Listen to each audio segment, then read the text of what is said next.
결혼하자마자 저처럼 황당한 일을 겪은 사람이 몇이나 될까 궁금하네요. 여러분들께서는 감히 상상도 할 수 없는 일이 저에게 벌어지게 되었어요. 그러니까 정말 따끈따끈한 신혼일 때 생긴 일이었는데요. 지금도 그때를 생각하면 황당함에 웃음부터 나오기 시작합니다. 결혼하고 얼마 되지 않았을 때 시어머니가 가출을 했다는 연락을 받게 되었어요. 아니, 이게 무슨 소리인가 싶으시죠? 가출이라니, 가출. 나이가 한두 살 먹은 것도 아니고 무려 우리 시어머니가 가출을 했다는 게 믿어지세요? 저는 시댁 식구들에게 이야기를 전해드리면서 믿어지지가 않아서 몇 번이나 되물어봤어요. 잠깐만요, 아가씨. 지금 제가 들은 게 맞아요? 어머님이 가출하셨다고요? 아가씨가 가출을 해서 저희 집에서 며칠 지내겠다 이게 아니라 어머님이요? 아니, 갑자기 어머님이 왜요? 그러니깐 제 말이요. 아빠랑 부부싸움을 한 것도 아닌데 갑자기 엄마가 가출했다는 게 말이나 되는 소리냐고요. 집에 쪽지 한 장이랑 약봉투 하나 덜렁 식탁 위에 올려두고 소리 소문 없이 사라졌다니까요. 언니, 저 어떡해요. 우리 엄마 진짜 어디서 찾아요?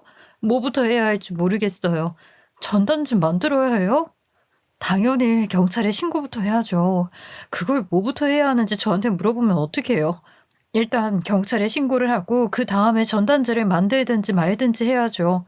근데 쪽지에는 뭐라고 써져 있었는데요. 그걸 알아야 이게 뭐 납치인지 가출인지 정확해지지 않을까요? 가출은 맞는 것 같아요. 며느라가야 잘 부탁한다. 나를 찾지 말아다오. 이렇게 써져 있었어요. 그래서 언니는 혹시 뭘 알고 있는 게 있나 싶어서 전화해봤는데, 언니도 전혀 모르는 이야기였구나. 그리고 약봉투도 있었는데, 생전 처음 보는 약들이에요. 약이 엄청 많이 들어가 있던데. 언니는 이게 뭔지 알겠어요? 제가 사진 찍어서 보낼 테니까 검색 한번 해봐 주세요. 신우는 정말 멘털이 털털 털렸는지 아무것도 하지 못하는 사람인 것처럼 저에게 모든 걸 다 알아봐 달라고 했어요. 일단 시어머니의 실종인지 가출인지 납치인지 뭐가 뭔지 확실하지 않았기 때문에 경찰에 신고를 하라고 말을 해두고서는 약봉투에 들어있는 약들을 사진으로 전송을 받았죠. 그런데 글쎄 하나하나 검색을 하다가 깜짝 놀라서 뒤집어지는 줄 알았다니까요. 약봉투에는 암 환자들이 먹는 약이 다발로 들어있었어요. 신우는 계속 울고만 있지. 시아버지는 그 와중에 시어머니 찾겠다고 밖에 나가서는 안 들어온다고 하지. 저는 결국 남편에게 전화를 해서 사정을 설명하고 조퇴를 하고 남편과 같이 시댁으로 향했죠. 신우는 거실 바닥에 주저앉아서 엉엉 울고 있었어요. 남편은 그런 신우를 달랬죠. 결국 시아버지까지 불러 모아서 다 같이 머리를 싸매고 결론을 내렸어요. 그러니까 제 생각에는요, 쪽지 내용이랑 이 약봉투에 들어있는 암 환자들이 먹는 약들이랑 다 종합했을 때 어머님이 암에 걸리셔서 가족들에게 피해를 입히기 싫은 마음에 가출을 잠시 하신 것 같아요. 그 와중에 가족들 걱정은 되셨는지 며느리에게 잘 부탁한다고 써져 있는 걸 보면 아마 그게 제일 가능성이지 않을까요? 암에 걸려서 피해 끼치지 않으려고 사라진 거다. 내가 혹시나 싶어서 우리 마누라 친정부터 시작해서 친척들한테 전화 다 했는데도 아무도 가출한 사실을 모르더라. 아예 연락조차 안 왔다고 하고 말이야. 아이고, 이 여편 내가 도대체 그 몸으로 어딜 가서 뭘 하겠다고. 집 나가면 고생이라는 말도 모르는 건가? 내가 정말 미치겠다. 미치겠어. 암 환자가 약 잘 먹고 항암 치료 잘 받을 생각을 해야지. 냅다 가출을 하면 어떡해. 그러면 우리 엄마 죽는 거야? 어떡해. 엄마가 어디서 죽는지도 모르고 있는 자식들이 어딨어. 우리 엄마 경찰에 신고하러 가자. 어떻게 해서든지 찾아야지. 엄마 아프다는데 그냥 이렇게 내버려 두면 안 되는 거잖아. 엄마 찾으러 가자. 나 진짜 단 하루도 우리 엄마 없이는 못 산단 말이야. 엄마.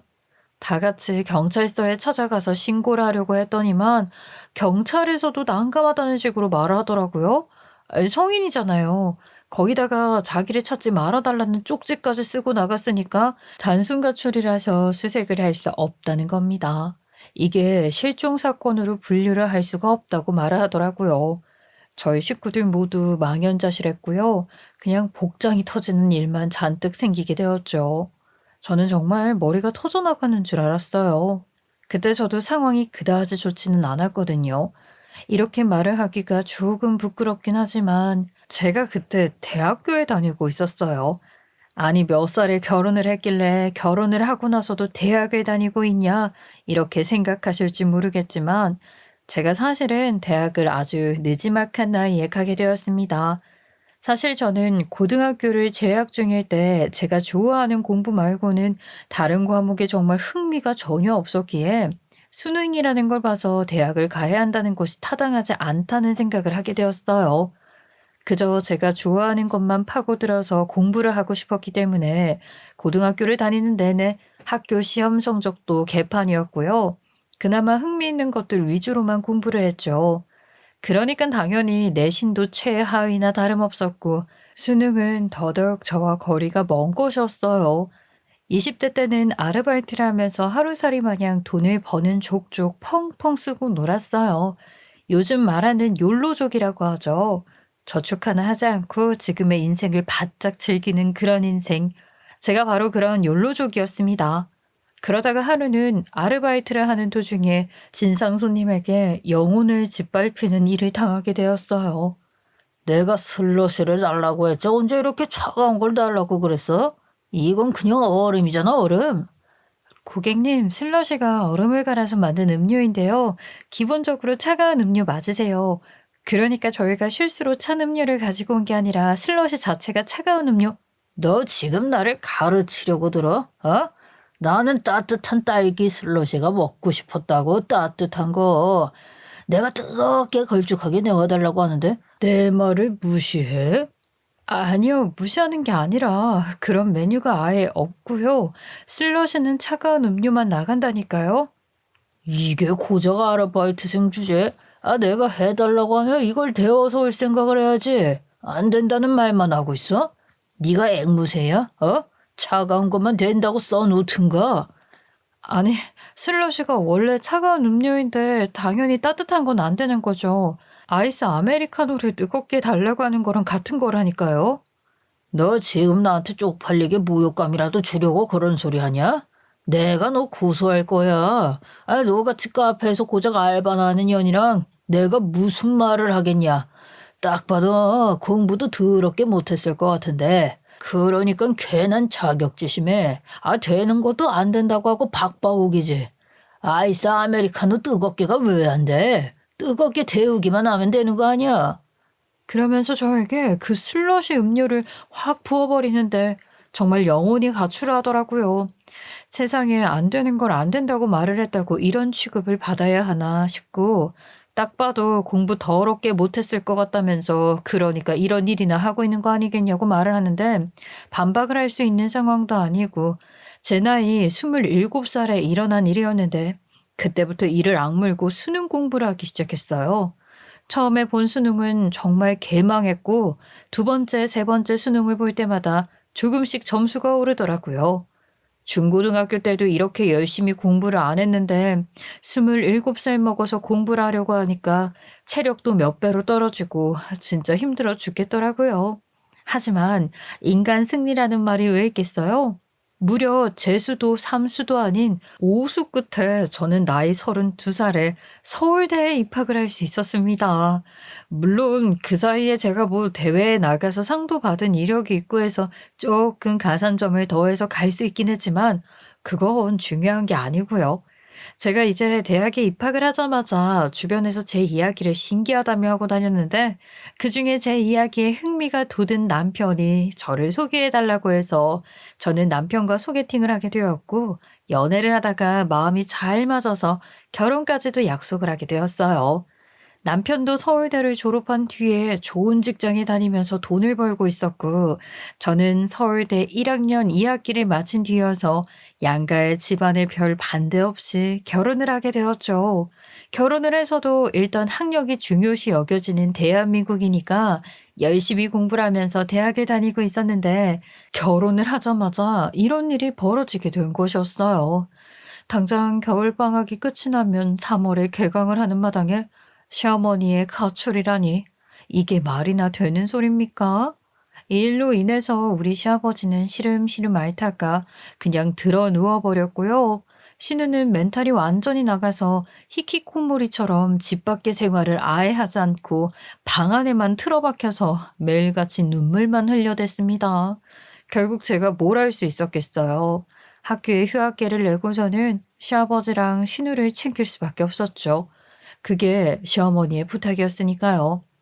그런데 말이죠. 이게 말이에요. 나이가 진득하게 먹은 뒤에 제가 서울대를 들어가게 되었잖아요. 그러다가 중간에 휴학을 2, 3년 정도 하게 되니까 머리가 완전히 돌처럼 단단하게 굳어버리는 겁니다. 거기다가 또 날고 긴다는 애들만 오는 국내 최고의 대학이기도 하고 도저히 제 머리로는 젊은 애들의 머리를 못 따라가겠더라고요. 애들이 얼마나 습득 능력이 좋은지 저는 여러 번 들어도 이해가 안 되는데 애들은 바로바로 교수의 말을 이해하더라니까요. 결국에는 뭐 학교 생활에도 나이가 있고 가정이 있으니 끼지도 못하고 적응도 못하고 민폐만 죽어라고 끼치다가 거의 낙제 수준으로 성적을 받게 되니까 졸업을 할 엄두조차 나지 않더라고요. 사연을 듣고 계신 여러분들이 손가락질을 할 수 있고 바보 같다고 생각하실 수도 있긴 한데 수천 번, 수만 번의 고민을 한 끝에 저는 결국 학교를 그만두게 되었어요. 엄마, 아빠 그동안 오수한다고 학원비도 대주시고 공부한답시고 뒷바라지 열심히 해주셨는데 저도 저한테 이런 일이 일어나게 될 줄 몰랐어요. 시댁 식구들 챙기랴 우리 남편 챙기랴 아주 그냥 하루가 24시간인지도 모르게 흘러가고 거기다가 학교 생활에 과제에 시험에 정말 죽을 것 같아서 안 되겠어요. 저 학교 그만두려고요. 세상 일이 늘 그렇게 네가 원하는 대로 흘러가진 않지. 어쩌겠니? 이미 결혼을 해버려서 네 인생의 가장 중요한 게 학교가 아니라 가정이 되어버린 것을. 우리는 그냥 네 선택에 존중해 주련다. 결혼할 때도 반대하지 않았던 것처럼 말이다. 게다가 네 남편이 돈도 잘 벌고 하니까 괜찮지 않겠니? 제가 제일 속상하고 제가 제일 고민도 많이 했어요. 어쨌든지 간에 결국 제 인생이니까요. 남이 대신 살아주는 것도 아니었고요. 결단을 내리고야 만 것이었죠. 저희 부모님께 제일 많이 죄송했기 때문에 결심을 내리자마자 이야기를 했는데 제 편을 들어주셨어요. 저는 결국에는 학교를 그만두게 되었죠. 그런데 있잖아요. 어떻게 이렇게 기가 막히고 어처구니 없는 타이밍이 또 있을 수가 있겠어요? 아니, 제가 자퇴를 하자마자 가출을 했던 시어머니가 글쎄 집으로 돌아온 거예요. 신우한테 연락을 받고 얼마나 놀랐었는지. 언니, 우리 엄마 돌아왔어. 아니, 정말 나도 깜짝 놀랐지 뭐야? 언니가 와 있을 시간도 아닌데 주방에서 뭔가 요리를 하는 냄새가 나잖아. 뭔가 싶어서 나갔더니만 엄마가 반찬을 만들고 있는 거 있지.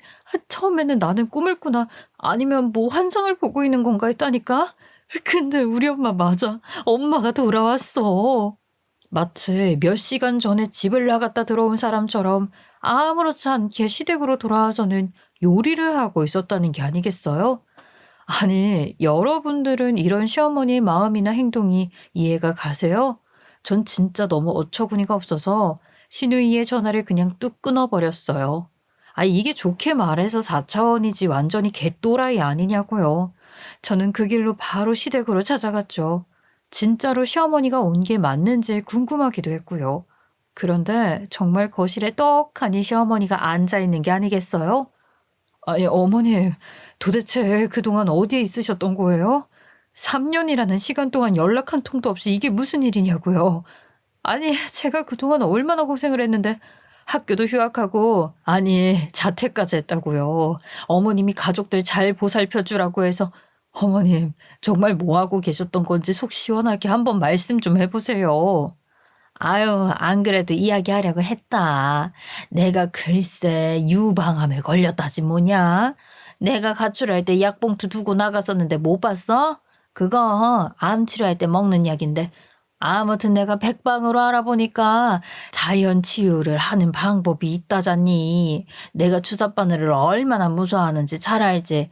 항암 치료하면 내내 그거 꽂고 있어야 한다는데 도무지 엄두가 나야 말이지.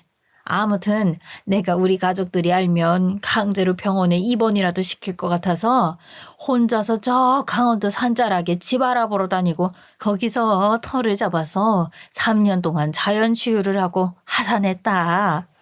어머니, 세상에 병을 자연적으로 치료할 수 있다는 말을 믿으셨어요? 그래서요. 지금은요? 병원에 가보셨어요? 증상이 더 심해져서 내려오신 거예요?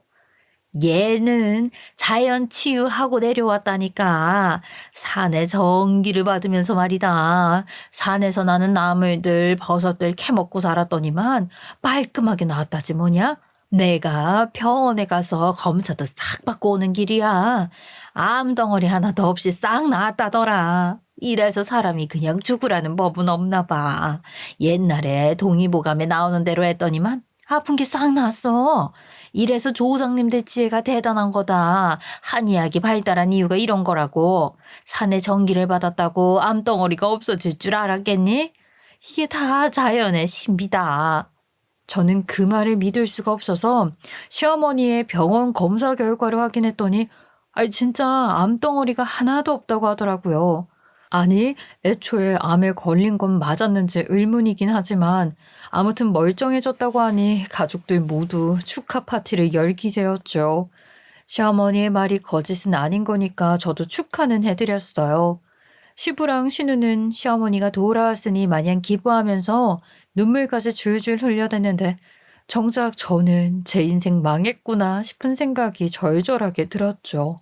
물론 제가 선택한 자퇴였고 제 삶이지만 시어머니가 원망스러웠어요. 그런데 여기서 더 황당한 건 누구 때문에 대학 졸업을 못한 건데 우리 시어머니 저한테 고졸이라며 개무시를 하더라고요.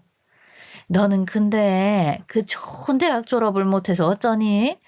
나이가 이만치 먹었는데 언제까지 우리 아들한테 기생해서 살 수는 없을 거 아니야. 그래도 이력서에 서울대 중퇴 이런 건 쓸 수 있지 않나? 아이고, 우리 아들이 서울대 졸업생인데 며느리가 고졸이라니. 이게 무슨 말도 안 되는 상황이냐 글쎄. 저도 일할 수 있거든요. 정식으로 뭐 출퇴근하는 건 아니지만 제가 원래 전공했던 분야 쪽에서 프리랜서로 일하기로 했어요. 그래도 나름 취직했으니까 다행 아니에요? 제가 누구 때문에 졸업을 못했는데 어머님이 그렇게 말씀하시면 서운하죠. 제가 어쨌든 취직을 하긴 했는데 장황하게 설명할 수 있는 그런 일은 아니었어요. 한 가지 마음에 들었던 것은 출퇴근을 하는 일이 거의 없었다는 것이었어요. 제가 하는 일이 컴퓨터만 한 대 있으면 업무 처리를 대부분 다 할 수 있는 것이라서 보통은 집에서 재택근무를 하는 일이 많긴 했거든요. 하지만 그만큼 단점도 있긴 했죠.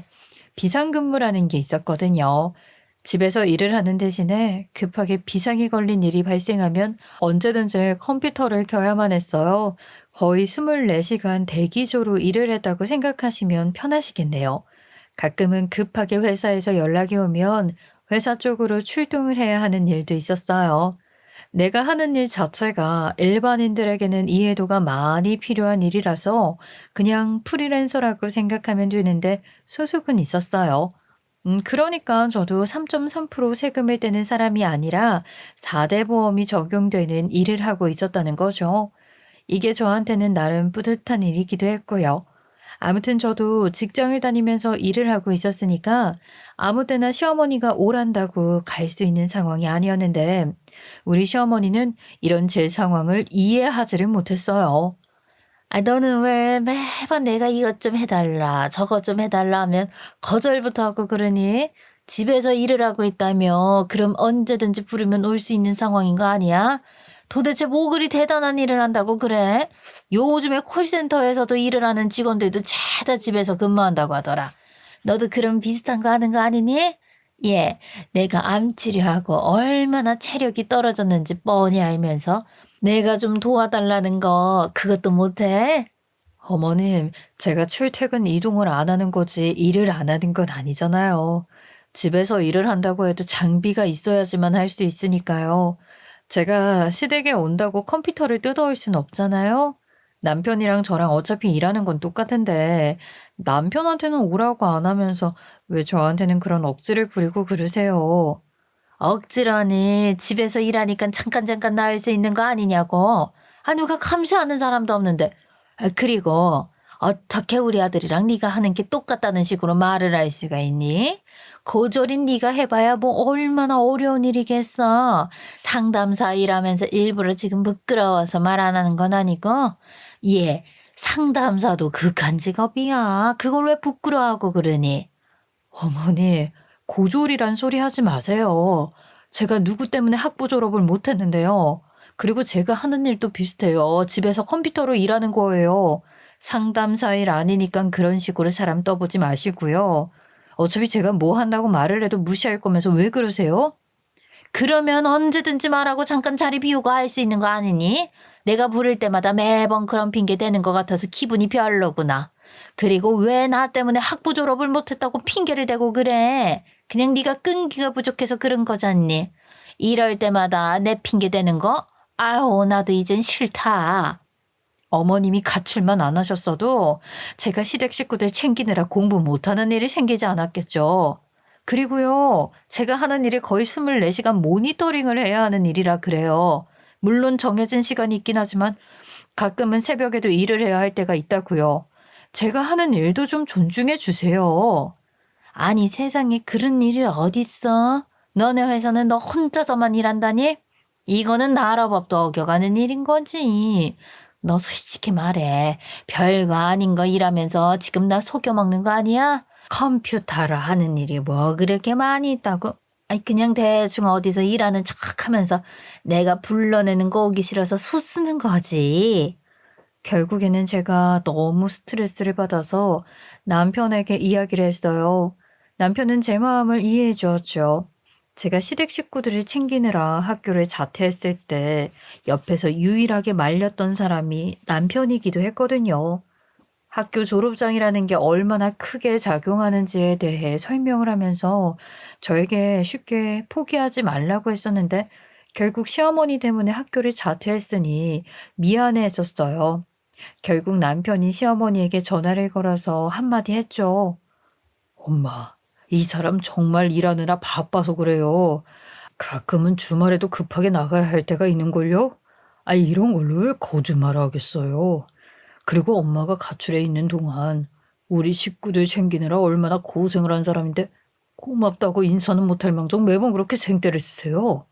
차라리 예원이한테 시키세요. 걔 엄마 가출하고 나서 맨날 집에만 있더니만 나가서 돈 벌 생각도 안 하고 집에 틀어박혀 있잖아요. 예원이한테 잔소리를 하시지? 왜 우리 와이프한테 그러세요?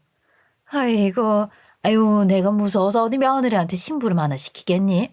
됐다. 됐어. 내가 알아서 할 테니까 일 없다. 아유, 끊어. 정작 시어머니는 남편이 뭐라고 한마디 하면 아무 말도 못하고 전화를 끊었어요. 아무래도 남편이 서울대를 나왔다는 그 자부심 하나가 시어머니를 먹여 살린 거나 다름없었기 때문에 뭐 그럴 수도 있겠죠. 신우는 그냥 평범한 대학 나와서 취업 준비만 몇 년을 하다가 실패하고 아르바이트 인생 전전긍긍하면서 살았거든요. 그나마도 시어머니가 가출을 한 이후에 다 때려치우긴 했지만 어쨌든 시어머니에게 제가 하는 말에 대해 넌지시 설명을 해드렸는데 시어머니는 제가 별일도 아닌 거 하면서 그저 시어머니의 부름을 피하기 위해서 술을 쓰는 걸로 생각을 하더라고요. 제가 아마 사업을 한다고 했어도 그렇게 생각했을 사람이긴 했죠. 매일같이 저에게 전화를 해서 마치 제 얼굴을 하루에 한 번씩 봐야만 숨을 쉴 수 있는 사람처럼 굴었어요. 얘, 너 설마 오늘도 일하느라 바빠서 내 얼굴 보러 시댁에 못 온다고 거절을 할 거니? 아니, 원래 직장인들에게 금요일은 제일 여유로운 날 아니니? 내일 주말인데 오늘은 몇 시간 먼저 퇴근하겠다고 해라. 아니면 월차, 연차? 그런 거 좀 써서 내 얼굴 좀 보러 와. 아우, 정말 지긋지긋해요, 어머님. 제가 어머님 얼굴 보기 싫어서 일부러 핑계를 대고 있겠어요? 제가 할 수 있는 일이 이렇게 늘 대기조로 있어야 하는 일인데 어쩌겠어요. 저도 어머님만 아니었으면 서울대 졸업해서 지금 제대로 된 직장 생활하고 있었겠죠. 어머님 때문에 저 대학 졸업 못한 거잖아요. 어머, 얘, 어디 가서 너 그런 소리 하지를 말아라. 왜 내 탓을 하고 그러니? 끈기 없는 네 탓을 해야지. 지금 네 인생 실패한 걸 나한테 돌리려고 하고 있어. 그러면 마음이 조금 편하니? 어? 너도 참 탓할 사람이 있어서 편하게 하겠다. 그렇게 시간이 지나서 시어머니의 가출 후 처음으로 맞이한 명절이 되었어요. 솔직히 시어머니가 가출한 다음에 친척분들이 죄다 미쳤냐고 한마디씩 하셨거든요. 그래서 저는 이번 명절이 너무나도 기대가 되었었죠. 3년이라는 시간 동안 시고모들이랑 엄청 친해졌거든요. 시어머니가 그동안 아나무인처럼 굴었던 것들부터 시작해서 흉을 살짝씩 보다 보니까 누구보다 절친한 사이가 되었어요. 아니나 다를까 명절이라고 찾아오신 시고모들이 시어머니한테 한 소리씩 해주는데 너무 속 시원했어요. 아니, 올케는 그렇게 무책임하게 가족들 다 버리고 떠나면 어떡해? 아무리 병을 고친다고 해도 말이야. 사람이 말은 하고 살아줘야지. 가족들이 얼마나 걱정했는지 알아? 그러니까 말이야. 우리 조카 며느리가 얼마나 고생을 했는지 몰라. 옆에서 보는 내가 다 안쓰럽더라니까. 올케는 조카 며느리한테 잔소리하지 말고 잘해줘. 내 동생 챙기고 조카 챙기는데 어찌나 정성을 쏟던지 옆에서 보고 있는 내가 다 장하더라. 아유, 그러니까 말이야. 그 덕에 올케도 전부 다 치유하고 나을 수 있었던 거야. 조카 며느리 아니었으면 어디 그런 시간이나 말이나 되는 소리야. 무려 3년이야. 응, 우리 조상님들이 분노하고도 남을 시간이지. 아무튼 3년 동안 우리 조카 며느리 고생했어요. 내가 용돈 줄 테니까 명절 막바지에 맛있는 거 사 먹고 그래. 진짜 시자에는 시자로 대적하는 게 정답이더라고요. 우리 시어머니 그렇게 저한테 잔소리할 때는 언제고 시부모님들이 제 옆을 든든하게 지켜주셨으면 좋겠다는 생각을 지울 수가 없었죠. 그렇게 명절이 지나고 나서 시아버지가 가족들을 불러다가 발표할 게 있다고 하셨어요. 설마 이번에는 시아버지가 가출을 하겠다는 건 아니겠지 싶어서 가슴을 졸이면서 자리에 나갔죠. 아유, 이제 나도 나이가 많이 먹었으니 슬슬 정년퇴직을 준비하라고 하더라. 나도 40년을 다닌 회사에서 이제는 나가야 할 시기가 온 거지. 내가 회사를 다짜고짜 그만두게 되면 당황스러워 할까봐 이렇게 미리 말을 한다. 3개월 뒤에 퇴직식 가기로 했으니까 다들 꽃다발 하나쯤은 준비해 줄 수 있지. 와, 아버님 대단하세요. 한 회사에서 정년까지 뼈를 다 묻으시고. 그럼 이제는 퇴직하시고 나서 여유 있으시겠네요? 혹시 노후 준비는 다 되어 있으신 거예요? 요즘은 100세 시대라고 하잖아요. 퇴직금 받으시는 것도 40년이면 꽤 넉넉하시겠다. 아버님, 노후는 어떻게 보내실 거예요? 아니, 우리 아들이 돈 잘 버는데 너가 따로 뭐 필요하니? 나중에 용돈이나 받으면서 여행이나 다니고 살면 되지. 내가 우리 아들 서울대 보내려고 얼마나 노력을 했는데 우리 아들한테 쏟아본 돈만큼 우리도 돌려받아야 하지 않겠니? 네? 어머님, 자식을 노후라고 생각하고 키우는 사람이 어디 있어요? 아니, 남편이 공부를 잘했으니 그만큼 푸시를 해주시는 게 맞죠. 저희 부모님도 저 공부 뒷바라지 5년이나 해주셨는데 그 돈 돌려달라고 안 하시던데요? 저희도 가족 계획이 있고 앞으로 무슨 일이 어떻게 일어날지 모르는 판에 용돈을 드릴 수 있을까요? 아, 얘가 또 나를 만만하게 생각하고 바락바락 말대답을 하네. 아이, 그러면 여태 키워준 세월이 있는데 우리 노후를 모른 척 하겠다는 얘기야? 자식들이 나서서 용돈을 얼마씩 주겠다 해도 모자랄 판에 우리가 노후를 도와달라고 하는데도 싫다고 말을 해? 이래가지고 집안의 며느리가 잘 들어야 하는 법이라는 거야. 우리 아들이었으면 당연히 노후 걱정하지 말라고 말을 했으랜데 며느리한테 기가 팍 죽어서 사니까 노후 얘기도 못 꺼내는 거 아니겠냐고? 너 도대체 우리 아들을 얼마나 휘어잡고 사는 거야? 저 혼자만의 생각도 아니었고 남편 또한 저희 부부 앞으로의 삶을 어떻게 살지 계획을 짜놓고 있었기 때문에 갑작스럽게 전해 듣게 된 시부모의 노후는 생각하지도 못하고 있었거든요. 그래도 시아버지가 꾸준히 직장에 다니고 계셨고 퇴직금도 받을 거니까 알아서 하시겠지 싶었는데 갑자기 우리 보고 노후 타령을 하는데 황당하지 않을 사람이 어디 있겠어요. 그리고 어떻게 자식이 노후를 대비하는 대비책이 될 수 있나요? 아무리 옛날 사람이라고 해도 효도를 강요하는 것은 아니잖아요. 거기다가 신우한테는 그런 이야기 한마디도 안 하면서 저희 부부한테만 내놔라 하고 바라는 건 좀 아니다 싶었어요. 아야, 이 사람이 왜 나랑 이야기도 나누지 않아 놓고서는 혼자 생각하고 혼자 결단을 내리고 그래? 애들 부부도 다 계획이 있을 텐데 그 계획을 우리가 망치면 안 되는 거야. 우리라고 당연히 노후에 아무것도 하지 않고 너네한테 온전히 다 기대서 살 수는 없는 거 아니겠니? 사실 내가 계획하고 있는 게 하나 있는데. 아, 이 사람이 정말 내가 그 얘기 꺼내지도 말라고 했어 안 했어? 당신이 무슨 젊은 사람도 아니고 이 나이에 무슨 그런 처벌하겠다고 난리를 치는 거야. 내가 정말 어이가 없어서 당신이 컴퓨터에 대해 얼마나 안다고? 아유, 그러다가 망한다니까는. 내가 돈 이상한 데 쓰지 말라고 몇 번을 말해. 아유, 왜 그런 소리를 하고 그래? 요즘 완전히 노다지 사업이라고 했다니까. PC방 차리는 게 대박이라고 했다고. 게임하는 사람들도 많지만 코인이니 뭐니 해서 PC방이 돈이 엄청 된다고 하더라. 그런 이야기 들었는데 어떻게 안 해? 네? 아버님이 갑자기 PC방을 운영하시겠다고요? 아이, 그거 상당히 어려운 일이실 텐데 컴퓨터에 대한 이해도도 있어야 할 거고요. 아이, 요즘은 뭐 PC 카페다 뭐다 해서 PC방 안에서 안 파는 것들이 없다더라. 나도 라면이나 끓이고 커피도 타고 하면서 PC방 한번 운영해 보겠다고 하는데 왜 저러는지 모르겠다. 솔직히 컴퓨터에 대해서 몰라도 된다고 하더라. 아이, 젊은 애들 아르바이트 쓰면 되고 요즘은 전문 업체에서 다 관리해 준다는데 뭐가 어려워. 아유, 아버님, 그래도 기본적인 이해도는 있어야죠. 요즘 이름 모를 바이러스들도 많고, PC에 해외 불법 피싱 같은 거 깔아놓는 것도 많아서 걱정이라고 하던데, 아버님이 그런 공격받으면 일일이 다 처리하실 순 없잖아요. 컴퓨터 다 망가질걸요? 아이, 그러면 우리 아들이 도와주겠지. 설마 지 애비 사업장인데 모른 척 하겠어? 서울대 컴퓨터공학과 나와서 그런 거 하나 못하면 되겠어? 명색이 직장이 IT 계열 쪽인데 나는 걱정 하나 없다. 시아버지도 은근히 막무가내로 나오면서 말을 하시더라고요. 정작 남편이랑 협의도 안 된 건데 말이죠. 아무튼 시아버지는 남편 하나 믿고 PC방을 차리겠다고 했고 시어머니는 저러다가 망해봐야 정신을 차린다고 하면서 속 터져 하셨어요.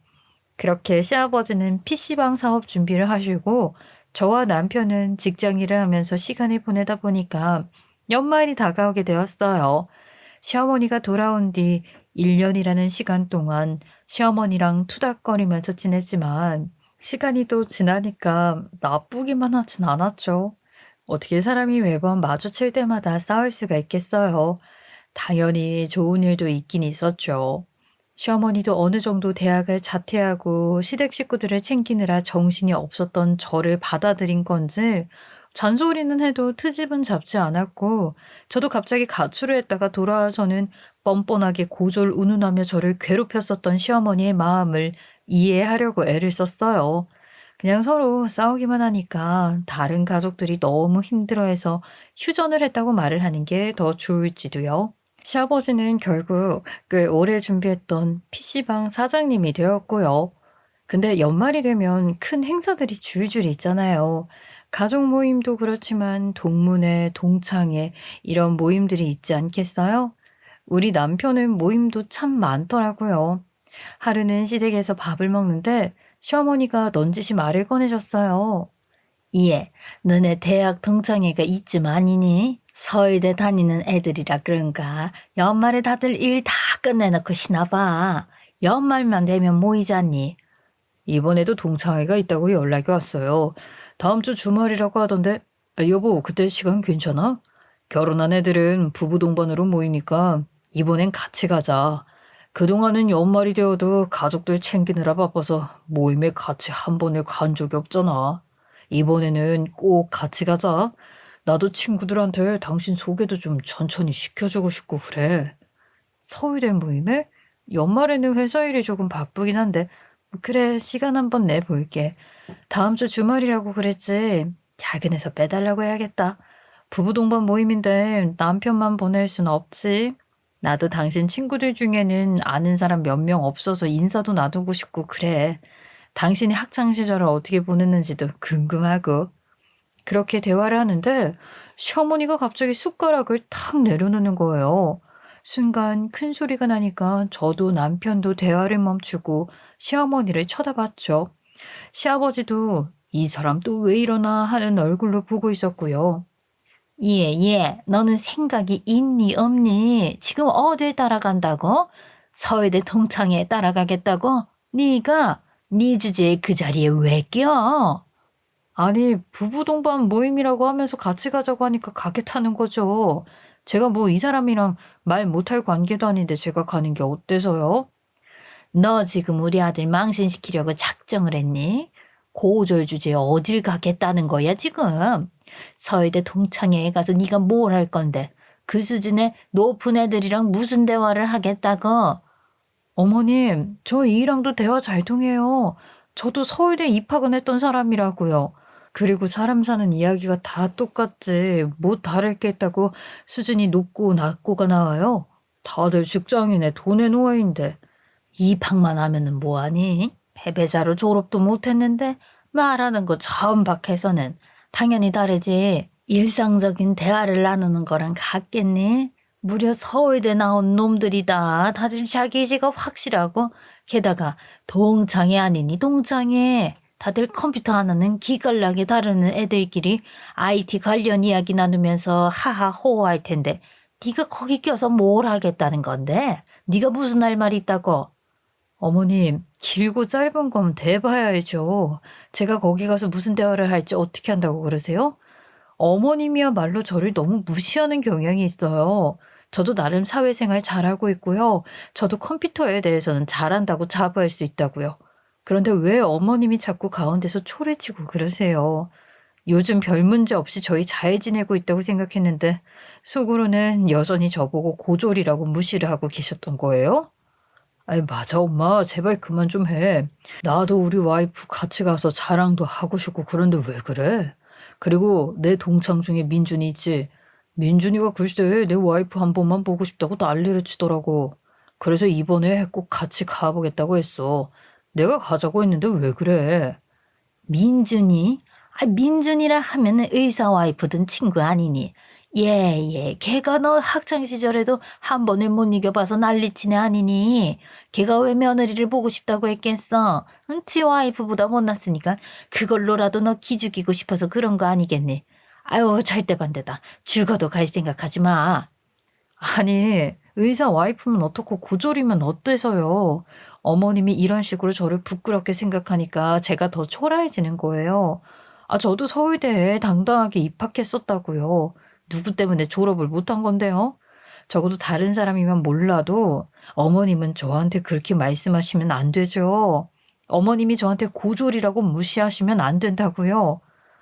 이게 끝까지 지금 고졸 주제 그 자리에 끼겠다고 바락바락 대드는 거야? 너 미쳤어? 네가 뭔데 내 아들한테 망신을 주려고 그래? 야, 당장 안 가겠다고 해라. 내가 네 얼굴에 생채기라도 내야 말 들을 거야? 그러면서 시어머니가 제 머리채를 확 잡아채는 게 아니겠어요? 저는 너무나도 갑작스럽게 일어난 일에 이러지도 못하고 저러지도 못하고 시어머니에게 머리채가 잡혀버렸죠. 우리 아들 얼굴에 먹칠을 생각하지 말고 집에 얌전히 있어. 다음 주 주말에 우리 집으로 와.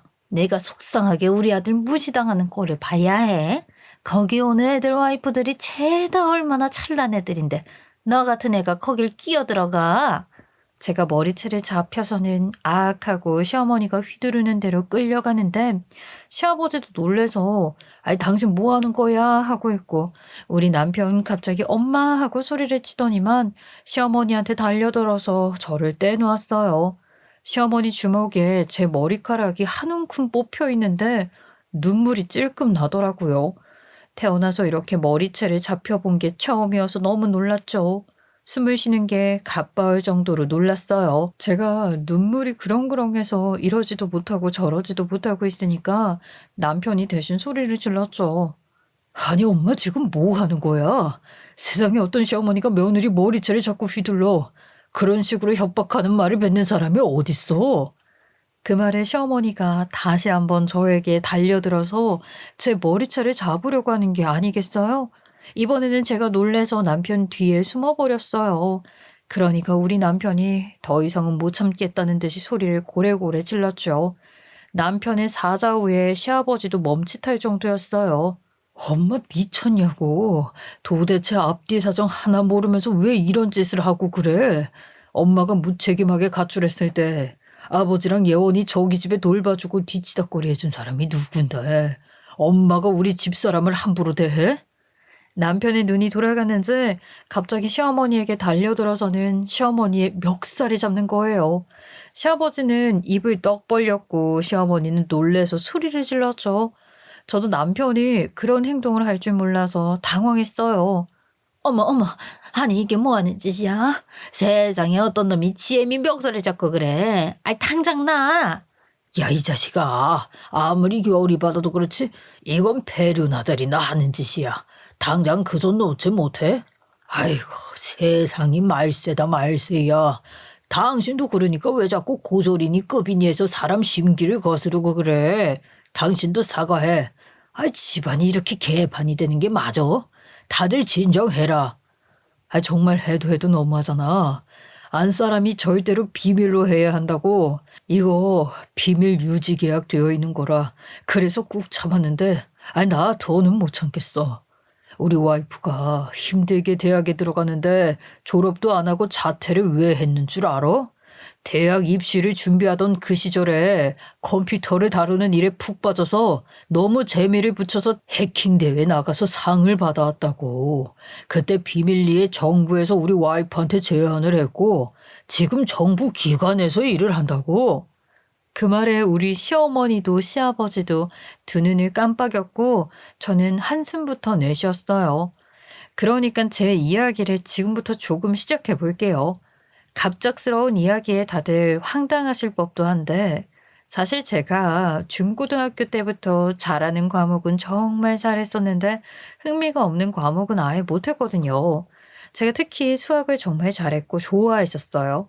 중학교 때 이미 고등학교 과정의 미적분을 공부하기도 했었으니까 숫자에는 남다른 머리를 가지고 있었죠. 하지만 우리나라 공교육이라는 게 한 과목만 잘해서는 아무것도 할 수 없잖아요. 숫자가 재미있으니까 숫자만 파다가 어느 날 컴퓨터라는 것을 접하기 시작했는데 코딩을 하고 코드를 짜고 사이트를 만들고 꾸미고 하는 게 너무 무궁무진하고 재미있더라고요. 그래서 그쪽으로 대학을 가려고 했는데 수학을 뺀 나머지 성적이 꽝이어서 대학을 진학하지 못했어요. 상심도 크고 그래서 컴퓨터는 그냥 취미 정도로만 다루고 저는 그렇게 아르바이트를 시작하게 된 거죠. 그러다가 글쎄 그 진상 고객을 만나게 된 것입니다. 대학을 가야겠다는 결심을 하고 공부를 시작했는데 이게 여간 스트레스가 아니더라고요. 거기다가 수능을 봐도 성적이 개차반이니까 대학을 가겠다는 열망은 있는데 머리는 안 따라주고 그래서 공부를 하는 틈틈이 스트레스를 풀기 위해서 그때부터 컴퓨터 코딩을 다시 시작하게 되었어요. 제가 굳이 서울대를 고집했던 이유도 제가 공부하고 싶은 분야에 대한 심화 과정이 있는 곳이 서울대밖에 없었거든요. 저는 코딩 공부를 하다가 해킹이라는 것을 알게 되었고 그때부터 해킹을 하기 시작했어요. 처음에는 보안이 취약한 사이트부터 나중에는 정부기관까지 건드리게 되었는데 물론 이게 잘못된 일이라는 걸 알고는 있었죠. 그래도 약간 정부기관 같은 것들은 보안이 최우선으로 되어야 하는 사이트잖아요. 제가 해킹을 성공하게 되면 그만큼 약점이 드러난다는 것이기도 하고 경각심을 주고 싶은 생각도 들고 아무튼 그렇게 해킹을 했는데 제가 실수로 저의 로그라는 개인 기록을 남기게 된 것이었어요. 소위 말하는 IP 주소 같은 것인데 쉽게 말해서 저의 인터넷 개인 주소를 말하는 거예요. 이거면 사실 집 주소까지도 알 수 있거든요. 결국에는 저를 물어물어 정부기관에서 저를 찾아왔고 저에게 화이트 해커 자리를 제안했어요. 그게 뭐냐면요. 해킹이라는 게 어쨌든 남의 정보를 빼가게 되는 불법이잖아요. 근데 정부에서 지원하는 화이트 해커라는 게 있어요. 정부 기관에 필요한 정보, 그리고 해킹을 방어하는 해커가 되는 거죠. 너무 재밌어 보여서 하고 싶다고 하긴 했지만 제가 수능을 공부하고 있었잖아요. 일단 대학에 가는 게 먼저라는 생각이 들어서 대학에 가서 심화 과정을 공부한 다음에 정말 실력이 있는 해커로 활동하고 싶다고 말을 했고 그렇게 입사를 미루게 되었죠. 저는 그 사이에 해킹 대회에도 나가서 성적을 냈고 그 결과들을 인정받아서 가산점을 받아 서울대에도 입학을 할 수 있게 되었습니다. 그런데 제가 학교를 그만두게 되었잖아요. 당장 시댁 식구들을 챙기느라 바빴고, 근데 정부에서 다시 한번 연락이 온 거예요. 저에게 화이트 해커 자리에 들어올 생각이 없냐고요. 집에서만 일을 하면 됐고, 조건도 괜찮다 싶은 생각이 들어서 하겠다고 했죠. 일단 월급도 꽤 좋았거든요. 그때부터 지금까지 수년 동안 화이트 해커로 일을 하고 있었어요. 소속은 정부 소속이고 일을 프리랜서처럼 받아서 했어요. 원래 이 직업이라는 게 대외적으로 알려지면 안 되거든요. 전 세계적으로도 우리나라에 대한 어떤 인터넷 공격을 할지 모르니까 정체를 숨기고 뒤에서 일을 해야 했어요. 무슨 일이 어떻게 생길지 모른다는 위협도 받으니까요. 업무 시간에는 실시간으로 모니터링을 하면서 컴퓨터 내에 방화벽 프로그램을 계속해서 구축하고 업데이트를 했고 업무 시간 외에 가끔 해외 디도스 공격이 오면 급하게 출근을 해서 막아내고 수당을 더 받았어요. 한마디로 제가 공무원이라고 생각하는 게 빠를 것 같네요. 아무튼 정부 기관에서 몰래 움직이는 것이다 보니까 비밀 유지 조항 계약이 되어 있어서 어디에도 말을 못하고 우리 부모님, 남편 이렇게만 알고 있었습니다. 근데 제가 뒤에서는 화이트 해커로 일을 했지만 가끔 해킹 대회 이런 데 나가기도 했었거든요. 거기서 남편 친구 민준 씨가 저를 알게 된 거예요. 야, 그게 사실이야? 해킹 대회에 혜성처럼 나타나서 대상만 받고 나가는 그 유명한 해커가 네 와이프라는 게 사실이냐고. 아, 나 진짜 너무너무 팬인데. 내가 그분한테 해킹하는 법 좀 배우고 싶다, 진짜. 딱 한 번만 만나게 해주면 안 되냐? 아, 제발 동창회 한 번만 데리고 와주라. 나 진짜 엄청난 팬이란 말이야. 그 말에 결국 저에게 동창회에 같이 가달라고 했던 거고요. 제 이야기를 전부 들은 시어머니 얼굴은 의문이 가득해 보였어요. 사실 우리 시어머니 나이에 해킹이라는 분야를 알면 얼마나 알겠어요. 차라리 보이스피싱을 더 잘 알겠죠. 화이트 해커가 뭔지 정확하게 이해를 못한 시어머니는 그게 뭔데 하는 얼굴이었죠. 아니, 그래가지고 지금 대기업에 다니고 있는 우리 아들보다 며느리가 뭐 더 대단하다는 이런 소리냐? 늙은이라고 무시하는 거야? 나를 속이는 거지? 돈을 잘 벌면 얼마나 잘 번다고? 이 사람아, 모르면 좀 가만히 있어. 나도 PC방 운영하면서 해킹이 뭔지 공부 좀 했다 아니냐. 야, 그렇게 대단한 직업을 가진 게 우리 며느리라고? 아, 우리 아들보다 훨씬 더 컴퓨터를 잘 알고 똑똑하다는 소리 아니야. 아유, 내가 앞으로 걱정이 하나도 없네. 우리 며느리가 완전 해킹 권위자 아니냐. 에? 아니, 우리 아들이 서울대에 나왔는데 얘보다 더 똑똑한 거라고? 그게 말이나 되는 소리야? 아니, 그런 재주가 있었단 말이냐? 너한테? 엄마는 모르면 좀 가만히 있어. 나는 고작 해봐야 민간기업에서 일을 하는 수준이지만 우리 와이프는 고졸임에도 불구하고 정부에서 스카우트해 간 거라고. 실력이 너무나도 좋아서 굳이 나처럼 대학을 안 나와도 됐던 거라고. 아, 시간 낭비였다고. 나는 꿈도 못 꾸는 그곳에 우리 와이프는 스카우트 받아서 간 거라니까. 남편이 제가 얼마나 대단한 사람인지 시어머니의 눈높이에 맞춰서 다시 한번 설명을 하니까 시어머니가 기겁을 하고 뒤로 나자빠지더라고요. 엄마는 정부기관에서 일하는 대단한 공작원인 우리 와이프 멱살을 잡은 거라고. 도대체 뒷감당을 어떻게 하려고 그런 짓을 하고 그래? 시어머니가 정부기관, 공작원 소리 나오니까 벌벌 떨더라고요. 사실 뭐 그냥 공무원인데 남편이 지레 겁을 주면서 이야기하니까 컴퓨터에 컴자도 모르는 시어머니가 그냥 벌벌 떤 거죠 뭐. 예전에 안기부라든지 뭐 국정원 이런 것처럼 대단한 건 줄 알고요. 물론 진짜 대단한 일을 하고 있는 거긴 해요. 제가 마음만 먹으면 하나하나 탈탈탈 다 털어볼 수 있긴 하거든요. 남편이 당장 사과하라고 하니까 시어머니가 놀래서 말을 하더라고요. 아유, 그렇게 대단한 일을 하는 줄 알았으면 미리미리 말해 좀 해주지. 왜 사람을 이렇게 펄펄 떨게 만드니?